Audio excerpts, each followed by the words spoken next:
In this slide, we will be examining the policy, legislative intent, and the practical challenges.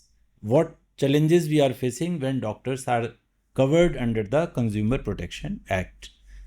So, what is the legislative intent? Mean to say, how when Parliament was designing this kind of legislative law, then what were their intent? So, intent was they removed health services from its final draft. So they explicitly have not mentioned, if you read Consumer Protection Act 2019, it does not mention health service in a kind of a explicit term. It is not written over there.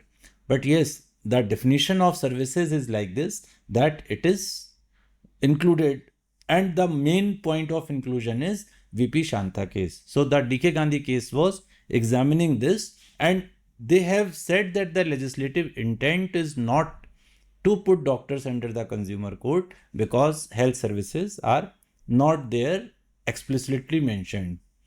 And the objectives, you see, when there are laws, it has got an objective to fulfill or lot of objectives to fulfill. So in that objective, doctors, healthcare, these terms were not mentioned. And you see, if doctors are liable under the Consumer Protection Act, which they are right now, so there is floodgate of litigation.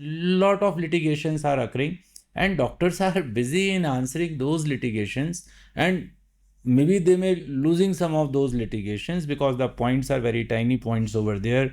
If you have not issued the receipt, then it is a deficiency of services. If you have not taken the informed consent, then again it's a deficiency of services. So there will be lots of cases, lakhs of cases against the doctors. So Consumer Protection Act should not govern that.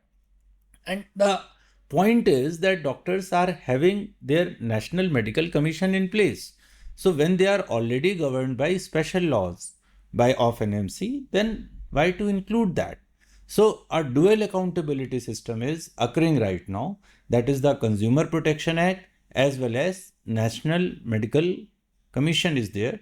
So if for one part, for one kind of offense, there are two bodies are governing and punishing a person, this is known as dual accountability system, and this is arbitrary and it is not justful, right? So for one mistake, one kind of punishment should be there. It is not a good idea that Consumer Protection Act, they are giving kind of thousands or lakhs or crores of rupees to the patient, and at the same time NMC is going ahead over there and registering their registration is getting cancelled and they are getting penalized by that. So that's dual accountability system should be stopped. So that was the whole intent of DK Gandhi case, and we will examine in the next slide that what happened next.